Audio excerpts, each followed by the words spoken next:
Nous recevons à présent notre invité, Michel Monvoisin. Bonsoir. James. Vous êtes le PDG d'Air Tahiti Nui. Une première réaction sur ce renforcement des mesures de sûreté aux États-Unis?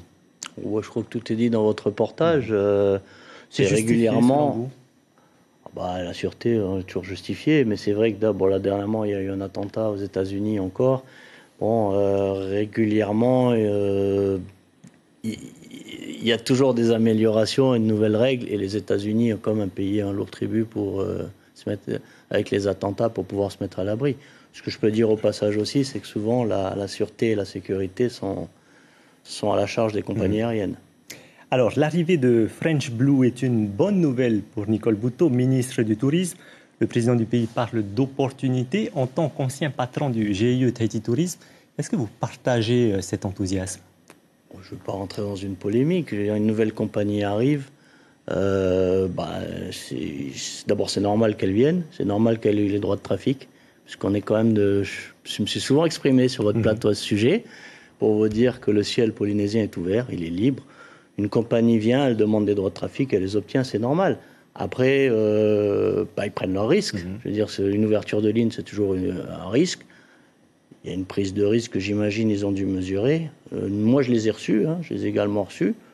Je leur ai fait part Je les ai reçus au titre d'Air Tahiti Nui, bien entendu. Je leur ai fait part des difficultés qu'ils pourraient avoir à trouver des chambres. Réponse de M. Rocher, effectivement, il ne s'intéresse pas aux chambres d'hôtel. D'ailleurs, il a dit que les chambres d'hôtel étaient trop chères.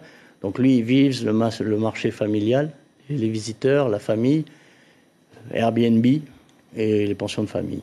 L'arrivée de French Blue va forcément impacter la rentabilité d'Air Tahiti Nui. Votre directeur général, Mathieu Béchonnet, parle d'une perte entre 2 milliards et 3 milliards de francs. Est-ce que vous confirmez ces chiffres? Écoutez, déjà, il faudrait que... Et je suis surpris déjà que... Quelque chose qui me surprend, c'est que French Blue n'a toujours pas publié son programme et ses tarifs.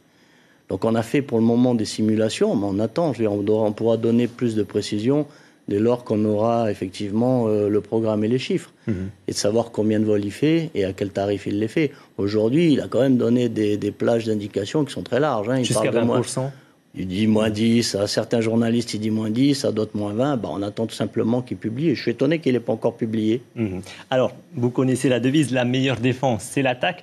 Selon nos informations, votre stratégie sera d'attaquer French Blue sur son propre terrain, c'est-à-dire le prix du billet d'avion.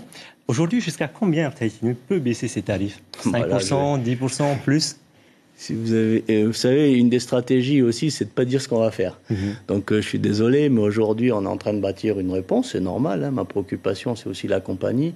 On est en train de préparer la réponse. Évidemment, on ne va pas l'annoncer. Il a son business plan. Ceci dit, il y a beaucoup d'aléas dans le transport aérien. Aujourd'hui, il y a une nouvelle qui est tombée, qui n'est pas très bonne pour lui quand même, et on ne s'y attendait pas. Norwegian vient d'annoncer qu'ils ouvraient Paris-Charles de Gaulle, San Francisco, à raison de 4 vols par semaine au mois d'avril. Ça sera un nouveau concurrent donc, sur cette ligne, pour lui. Pour lui, et pas des moindres. C'est la plus grosse. Non, nous, on les a déjà en face de nous, puisqu'ils font déjà Los Angeles. En fait, ils font déjà Paris-Los Angeles, donc on les connaît, on les a face à nous. C'est pour ça que je dis que pour French Blue, ça va lui faire drôle, parce que Norwegian est aujourd'hui la plus grosse low-cost long courrier sur le transatlantique, et c'est des gens qui ont beaucoup de cash, et en général, quand ils tapent fort. Pour vous, en fait, c'était le début de ma dernière question. Pour vous, la bataille aura lieu également dans les airs dès 2018 avec French Blue contre Air Tahiti Nui. C'est aussi l'A350 d'Airbus contre le 789 de Boeing. Quels seront les atouts de votre Dreamliner?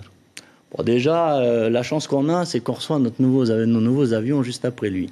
Le 780, nous, on a délibérément choisi, parce que la destination le demandait, un produit haut de gamme. Je veux dire, aujourd'hui, je n'ai pas de difficulté à dire que notre produit sera meilleur que le sien, puisque déjà, les sièges seront plus espacés, plus grands, plus confortables, que ce soit en économie, en premium. Et lui n'a pas de business class, nous, on en aura, avec des lits.